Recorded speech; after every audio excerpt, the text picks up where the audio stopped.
Hello friends, ओसप coding के channel पर आपका हार्दिक स्वागत है। DSA using C plus plus की सीरीज़ में आज हम बात कर रहे हैं एक नई सॉर्टिंग टेक्निक की, and that is insertion sort. तो इंसर्शन सॉर्ट टेक्निक कैसे काम करती है, एल्गोरिथम कैसे काम करता है, ये कॉन्सेप्ट पूरा हम डिस्कस करेंगे। सिलेक्शन सॉर्ट, बबल सॉर्ट के साथ हम ऑलरेडी वर्क कर चुके हैं। दोनों के एल्गोरिथम को लेके हमको क्लैरिटी, कॉम्प्लेक्सिटी एनालिसिस भी हमने डिस्कस किया है। तो इंसर्शन सॉर्ट भी एक बड़ा इंपॉर्टेंट एल्गोरिथम है। खासकर जो एडवांटेज बबल सॉर्ट में हमने देखा था कि बेस्ट केस में बबल सॉर्ट का परफॉर्मेंस बेटर होता है।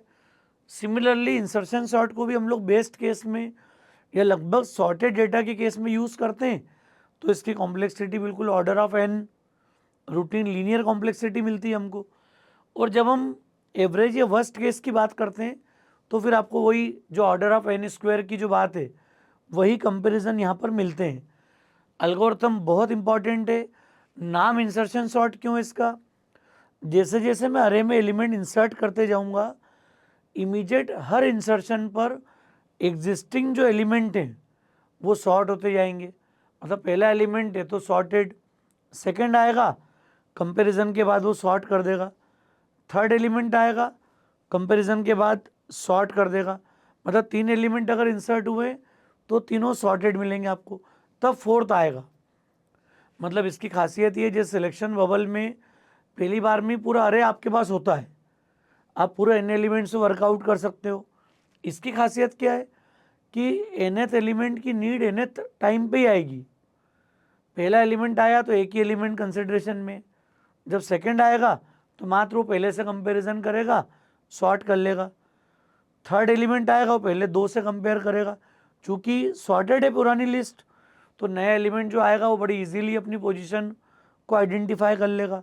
तो ये एल्गोरिथम बहुत इफेक्टिव हो उस केस में जब मुझे बोला जाए कि मैं शुरुआत से आपको पूरा अरे प्रोवाइड नहीं कर पाऊंगा, मैं एक एक करके एलिमेंट दूंगा और आपको सॉर्ट करना है।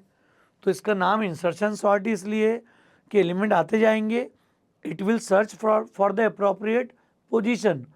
ये अपनी अप्रोप्रिएट पोजीशन एलिमेंट सर्च करेगा और उस पोजीशन पे जाके एलिमेंट को इंसर्ट कर देंगे हम। ये छोटा सा इस एल्गोरिथम का थॉट है। मतलब कॉन्सेप्ट समझ में आ रहा है? आपका एलिमेंट आता है हर बार अरे में, आप एक पोजीशन सर्च करते हो कि ये कहाँ पर एक्चुअल एग्जैक्ट फिट होगा, तो उस पोजीशन को आइडेंटिफाई करेंगे विथ कंपेरिजन्स। जहाँ पोजीशन मिलेगी वहाँ एलिमेंट को आप इंसर्ट कर दो। This is the meaning of insertion sort. जैसे जैसे एलिमेंट आएंगे वैसे वैसे सॉर्ट होते जाएंगे। इंसर्ट करो, सॉर्ट करो, इंसर्ट करो, सॉर्ट करो, ये इसका मॉडल है। ऐसी कोई बात नहीं होती कि हम बोलेंगे कि एक सॉर्टेड है एक अनसॉर्टेड है। इसमें एलिमेंट लेते ही उतने हम जितने इंसर्ट हुए हैं।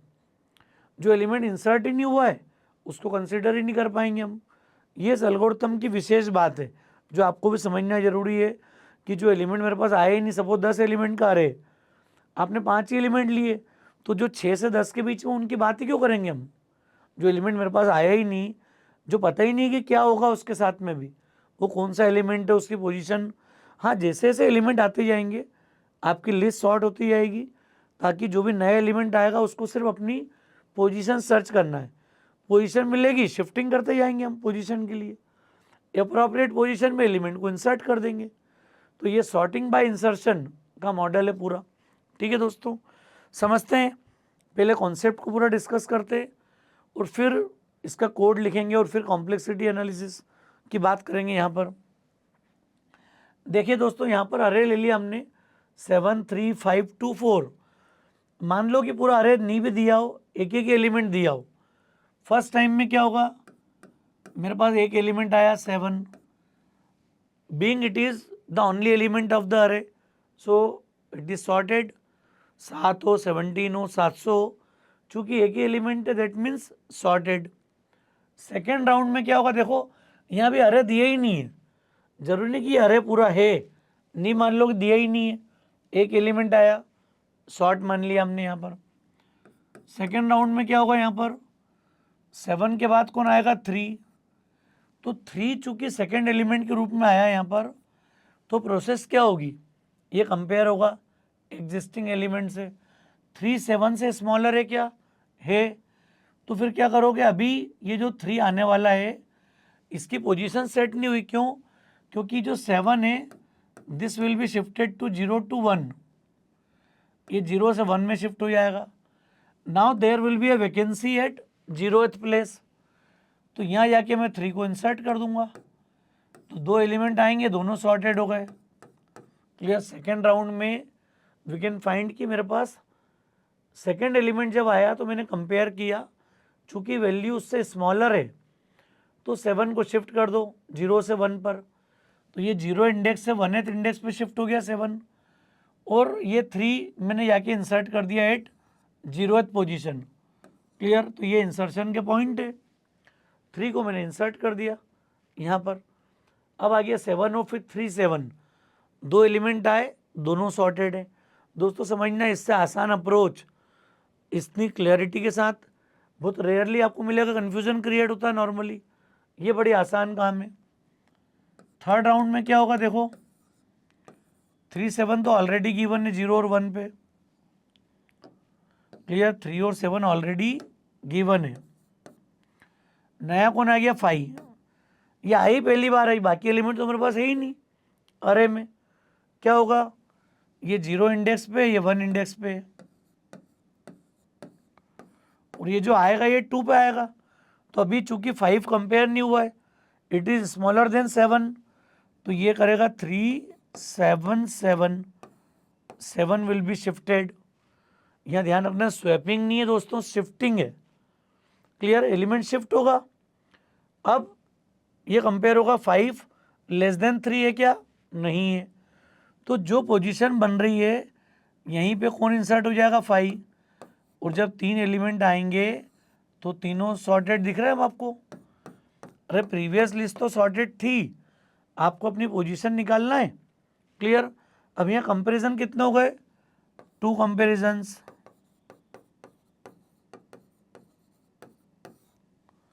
यहाँ पर एक ही कंपैरिजन था, यहाँ 0 फिर 1 फिर 2। फोर्थ राउंड में क्या होगा? एलिमेंट आ गया 2, अरे हमारा क्या बना हुआ 3 5 7, अब आएगा 2 यहाँ पर।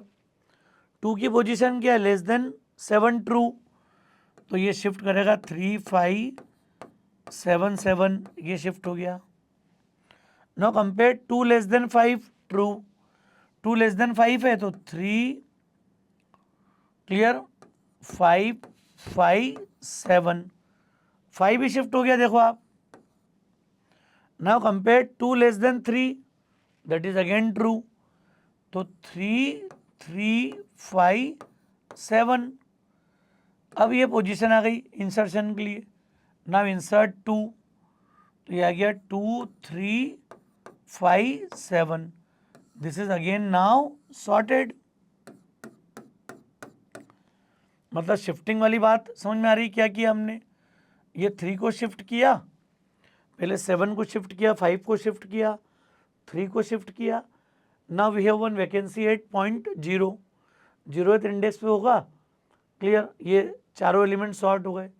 अब आया 4, 4 आया तो राउंड नंबर देखो, एलिमेंट 5 है, अभी 5th राउंड है, 2 3 6 7, और कौन आ गया अब यहाँ पर देखो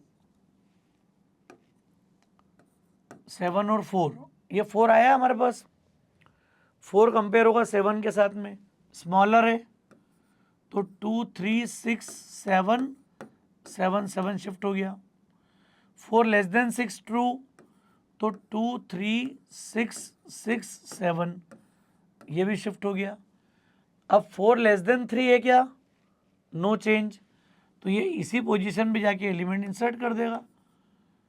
clear? 4 6 7, all 5 elements are now sorted. तो इंसर्शन सॉर्ट के कंसेप्ट को समझो। जैसे जैसे एलिमेंट आते जा रहे हैं, first round, second round, third round, fourth round, और इसके बाद वाला राउंड मैंने इधर लिख दिया 5th राउंड। क्लियर? एलिमेंट को देखो आप, कंपैरिजन 2 थे, यहाँ हो गए 3 शिफ्टिंग हो गई। क्लियर? 3 कंपैरिजन एंड पॉसिबल शिफ्टिंग्स, यहाँ पर कितना हो जाएगा 4 कंपेरिजन एंड शिफ्टिंग, अरे इसके बजाय 1 आता मेरे पास अभी तो सब शिफ्ट होता लाइन से, 7 6 3 2 फिर 1 इंसर्ट होता। तो यहाँ पर जो भी प्रीवियस अरे सॉर्टेड है उसी में बड़े आसानी से मैं शिफ्टिंग कर पा रहा हूँ। शिफ्टिंग करेंगे और अप्रोप्रिएट पोजीशन फाइंड आउट करके एलिमेंट को इंसर्ट कर देंगे।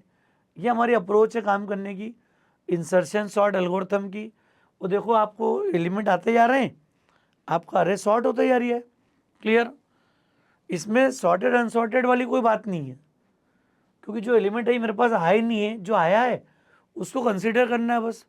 अरे जो भी आया ही नहीं उसको हम क्या मान लें कि वो सॉर्टेड है अनसॉर्टेड है, जो आते जाएंगे उनको कंसिडर करते जाएंगे हम यहाँ पर। अब इसके लिए अगर लॉजिक बनाना है हमको तो क्या होगा, सेम अप्रोच के लिए अगर कोड लिखना है तो देखते जाएंगे क्या क्या अप्रोच होगी हमारी।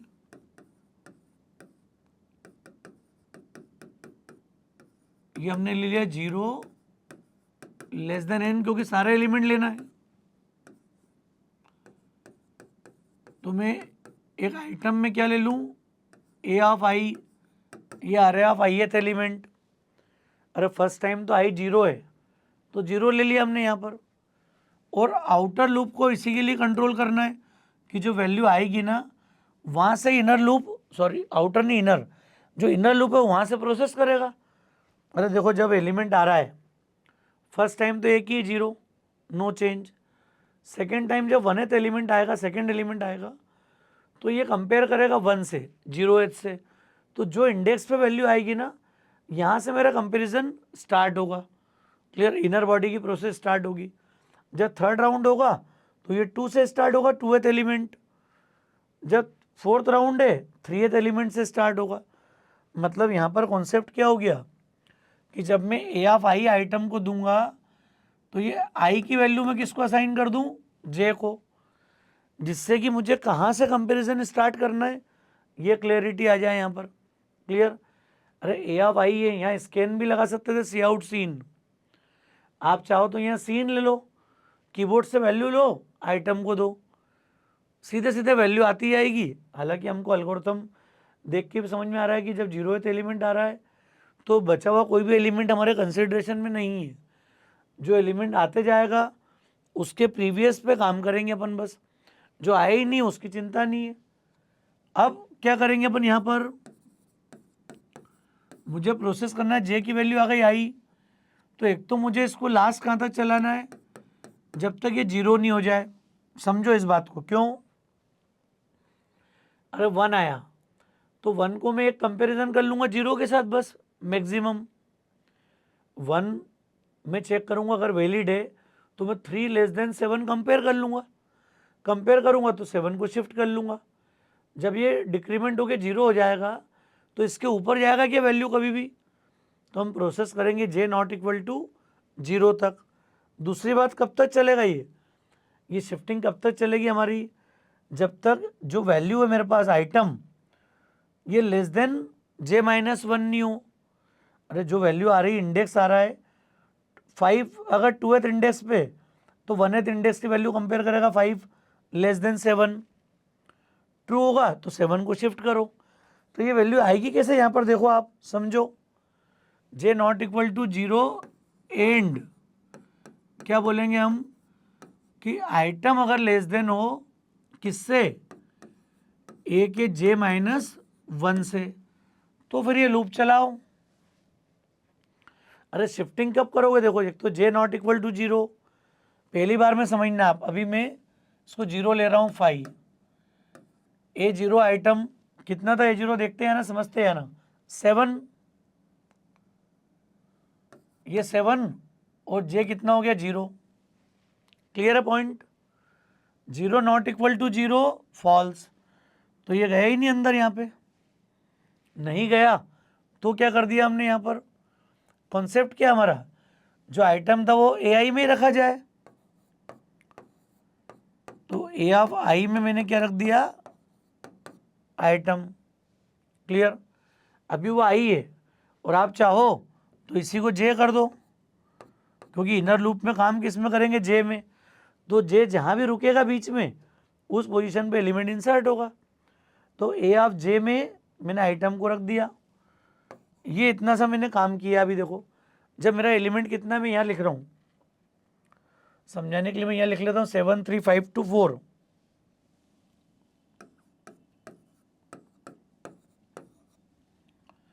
जीरो 1 2 3 4 समझते हैं ना आप? कोड को भी पूरा समझना। कंसेप्ट क्लियर है? 7 आ गया, क्लियर? जे 0 ही है अभी, तो ए 0 पे 7 रखा गया वापस, तो कोई दिक्कत नहीं है, 7 रिस्टोर्ड हो गया। अब हम ऊपर गए, I will be 1, 1 less than 5 true, A of 1 will be 3 आ गया आइटम में, और जे कितना हो गया 1, ये हट गया। अब कितना आ गया जे 1। अरे पॉइंट समझ में आ रहा है क्या है? थोड़ा सा मैं क्लियर करके कर रहा हूँ, फिर से समझना। A1 की वैल्यू आइटम में आ गई कितनी 3, सेकेंड एलिमेंट। अब जे भी हो गया 1, यहाँ आ गए 1 नॉट इक्वल टू 0 ट्रू, और आइटम मतलब 3 लेस देन 1 माइनस 1 0। ए 0 पे कौन रखा हुआ है 7, तो 3 less than 7 true, 1 not equal to 0 true, दोनों ट्रू। तो मैं क्या कर दूं, शिफ्टिंग कर दूं ए ऑफ, अरे अभी जे कितना 1 है, तो मैं 1 के इंडेक्स की वैल्यू 0 के इंडेक्स की वैल्यू 1 पे रख दूं, क्लियर? तो ए ऑफ जे माइनस 1 की वैल्यू मैं उठा के रख दूं ए ऑफ जे में। क्या करा देखो आप, जे माइनस 1 0 और ये 1, ए 0 की वैल्यू ए 1 में रख दो, तो ये 7 7 हो गया, शिफ्ट हो गया 0 से 1 पे शिफ्ट हो गया। और जे को घटा दो, जे माइनस माइनस क्या हो गया, माइनस माइनस करने से अब ये 0 हो गया। अब यहाँ आ जाओ, 0 नॉट इक्वल टू 0 फॉल्स, ये चेक ही नहीं होगा क्योंकि एक फॉल्स, एंड में फॉल्स। यहाँ आ गए, ए ऑफ 0 पे रख दिया आइटम दैट इज 3, तो ये यहाँ पर मैंने 3 रख दिया, और आपकी वैल्यू हो गई अब इस पूरे की जगह पे 3 7। समझना बात को, अब दो एलिमेंट शॉर्ट हो गए, क्लियर? अब आया कौन, ऊपर गए, अब वैल्यू आई ए टू कितना 5, और इसकी वैल्यू आ गई 2। अब ये चेक करेगा 2 not equal to 0 true, item कितना है 5, और 2 माइनस 1 1, A1 कितना है 7, 5 लेस देन 7 ट्रू मतलब क्या करेंगे अपन, अब ए ऑफ 1 की वैल्यू A2 में आ जाए, क्योंकि J2 है अभी, तो A1 की वैल्यू A2 में आ जाए, मतलब 3 7 7 शिफ्ट हो गया। ये J माइनस माइनस मतलब क्या हो गया, 2 से J इज 1, यहाँ आ गए 1 नॉट इक्वल टू 0 ट्रू, लेकिन आइटम 5 लेस देन 1 माइनस 1 0, और 0 पे कौन है 3 है, अरे 0th इंडेक्स पे कौन है 3, तो 5 लेस देन 3 है क्या, फॉल्स। फॉल्स है मतलब यहाँ आ जाओ, A1 में असाइन कर दो, सॉरी अभी फॉल्स है तो नो चेंज, अरे ये फॉल्स ही हो गई कंडीशन 5 लेस देन 3, तो ये सीधे बाहर आ गया, और जे चूंकि 1 था तो 1 में आके क्या असाइन हो गया 5, तो ये बीच वाली पोजीशन पे आ गया 3 5 7। बस इसी तरीके से इसको चलाते जाओ, क्लियर? एलिमेंट अरेंज हो गए, यही कोड मुझे लिखना है और रन करना है बस। अब आप इसी कॉन्सेप्ट को आगे बढ़ा दो, दो वैल्यू मैंने चेक कर ली है, सिंपल सा फंक्शन है, क्लियर? क्या करेंगे, इसको पूरे को अब चला लेते हैं अब आसानी से। मैंने क्लास का नाम दे दिया इंसर्शन। देखो ये पॉइंटर लिया था, जो साथी पहली बार आ रहे हैं, मैंने क्लास डेफिनेशन का यूज़ किया है, प्योर ऑब्जेक्ट ओरिएंटेड कोड है ये। तो हमने कंस्ट्रक्टर बना लिया एक, जिसमें हमने जो भी इनपुट मेन में आएगा मेरे पास, वो हम यहाँ पर पास करेंगे। देखो मेन देख लो पहले आप, क्या करा मैंने, अरे की लेंथ ले ली n, और n आने के बाद इसको नीचे भी लिख सकते हैं C++ के वर्जन में हम, ये जो डिक्लेरेशन मैंने ऊपर किया है ना,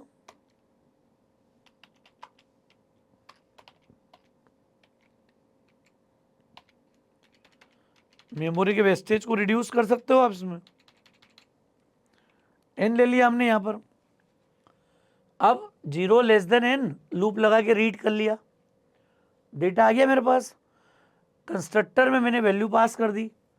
जैसे कंस्ट्रक्टर में वैल्यू पास करूंगा, डायनामिकली मैंने एक अरे क्रिएट कर लिया यहाँ पर न्यू कीवर्ड से, असाइन कर दी वैल्यू, n को वैल्यू असाइन कर दी। मतलब मेरा कंप्लीट अरे अब क्लास में आ गया एज एन ऑब्जेक्ट। ऑब्जेक्ट के पास क्या क्या है, एक तो अरे पूरा है और n है, लेंथ ऑफ द अरे। ये दो वैल्यू यहाँ पर अवेलेबल है हमारे पास। क्लियर। इंसर्शन सॉर्ट मतलब क्या हुआ, समझ में आ गया। अब ये कोड पूरा लिखना है मुझे और ये मुझे डिस्प्ले करना है। क्लियर। हालांकि हम चाहते तो इनपुट लेते लेते भी लॉजिक लगा सकते हैं यहाँ सारे, ये तो मीनिंग है इंसर्शन सॉर्ट का, पर वो कॉम्प्लेक्सिटी देख के भी आपको समझ में आ जाएगा कि मुझे लिखना कैसे। अब यहाँ आ जाएगा पूरा लॉजिक हमारा। क्या लॉजिक लिखा देखा अभी हमने। अरे ये जो हमने कॉन्सेप्ट इंप्लीमेंट किया लिख दें पूरा जाके। क्या किया था हमने, एक एक करके एलिमेंट आते जाएंगे हमारे पास। i लेस देन n और i प्लस प्लस। क्या अप्रोच करी हमने यहाँ पर। अब सबसे पहले तो हमने आइटम ले लिया आउटर बॉडी में और आइटम को वैल्यू दे दी है। अरे यहाँ हमने अरे में ले लिया उसको ARR। ध्यान रखना अब यहाँ पर, ये तो यहाँ पे था मेन में, यहाँ उसका नाम हो गया ARR। अरे का 0th एलिमेंट उठा लिया पहली बार में और जे की वैल्यू हमने कितनी कर दी, आई। क्यों करी समझा दिया मैंने अभी आपको कि जहाँ भी आई का एलिमेंट इंसर्ट होगा वहाँ से जे के कंपैरिजन स्टार्ट होंगे, वो रिड्यूस होते जाएगा, प्रीवियस एलिमेंट से कंपेयर करते जाएगा यहाँ पर। तो बड़ा आसान कॉन्सेप्ट है दोस्तों।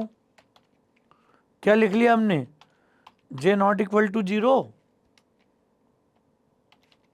एंड जो भी एलिमेंट मेरे पास नया आया है मैं चेक कर लूँगा ARR J-1 से छोटा हो। अगर आइटम अरे के प्रीवियस एलिमेंट से छोटा है और ऐसा जब तक होते जाएगा तब तक हम लोग शिफ्टिंग करते जाएंगे।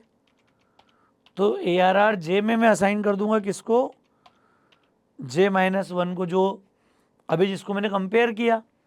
अगर हमारा एलिमेंट उससे छोटा है तो फिर इसको शिफ्ट करो, जगह बनाओ उसके लिए, और J को मैं घटाते जाऊँ यहाँ पर, J असाइन J-1। इतना सा मेन लॉजिक है दोस्तों यहाँ पर। क्लियर। एलिमेंट आया, आने के बाद उसकी पोजीशन ले ली J में, उस पोजीशन से इसको स्टार्ट कर दिया और मैक्सिमम कहाँ तक जा सकता हो, 0 तक। अरे 0 के ऊपर तो कोई एलिमेंट है नहीं हमारे पास, इसलिए लास्ट पॉइंट क्या है इसका, नॉट इक्वल टू 0। और एलिमेंट लगातार कंपेयर होंगे। क्लियर। आने वाले एलिमेंट से 2 पे आया है तो 1 0 से कंपेयर करेगा, 3 पे आया है 2 1 0 तीनों से कंपेयर करेगा। तो ये इसका मॉडल है शिफ्टिंग का। अगर एलिमेंट आते जा रहा है शिफ्ट होते जाएंगे।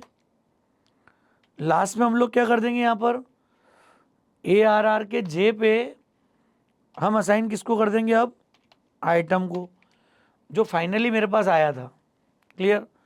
अरे इसी की शिफ्टिंग वगैरह चेक करी, एलिमेंट को इंसर्ट कर दिया यहाँ पर। उसमें तो फॉर लूप लगाया, कोई दिक्कत ही नहीं अपने को। अब यहाँ पर अंदर क्यों लगाया, क्योंकि कंपैरिजन बेस्ड है इसलिए वाइल लगा यहाँ पर। वाइल फॉर का डिफरेंस हमको आता है अच्छे से। जब प्रोसेस इनडेफिनेट होगी तो वाइल, डेफिनेट है तो फॉर। ये इसका अंतर है छोटे से कोड का। बस हो गया पूरा कंप्लीट। बाकी इनपुट लेना, डिस्प्ले करना, ये तो क्लियर है सारा पार्ट अपने को। अब इसको रन कर लेते हैं एक बार दोस्तों।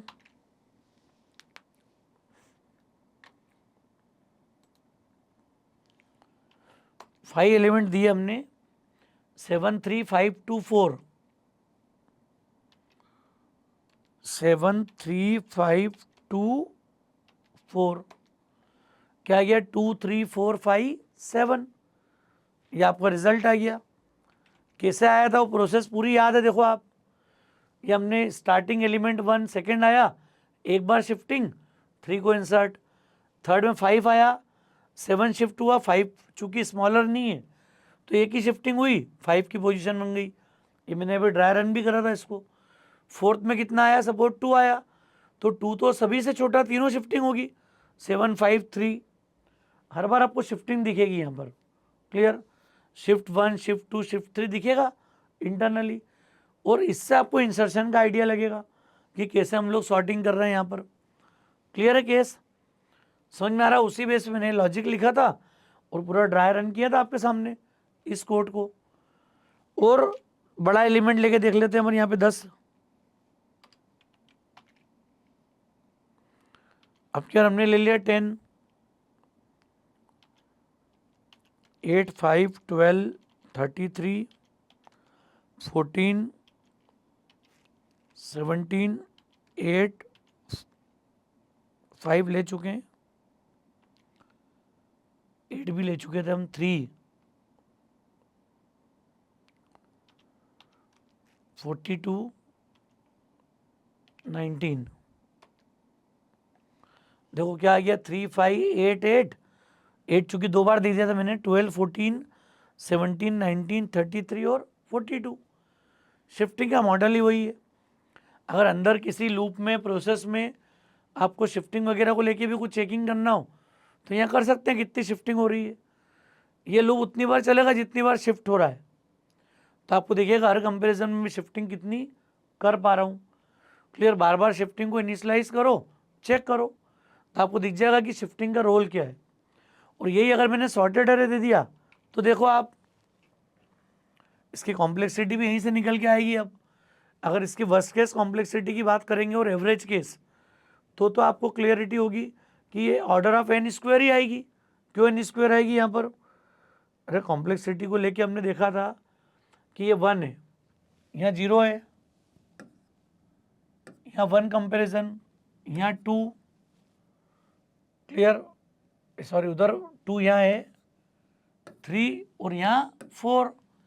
मतलब 5 एलिमेंट को अगर ऑब्जर्व करें, n अगर 5 है तो इस वैल्यू को मैं ऑब्जर्व करूंगा तो क्या लिखा रहा है, सम करने जाओगे तो पहला n-1, बस उल्टा है ये। सिलेक्शन बबल में हम लोग क्या नोटिस करते थे कि पहले n-1 कंपेरिजन है, यहाँ पर उल्टा है। बस यहाँ पहला कंपेरिजन 1, फिर 2 3, ऐसा करते करते n-2 प्लस, तो ये है वही, सिमिलर है, बट डिफरेंस क्या है, यहाँ पहले कंपेयर होके बाद में रिड्यूस होता है।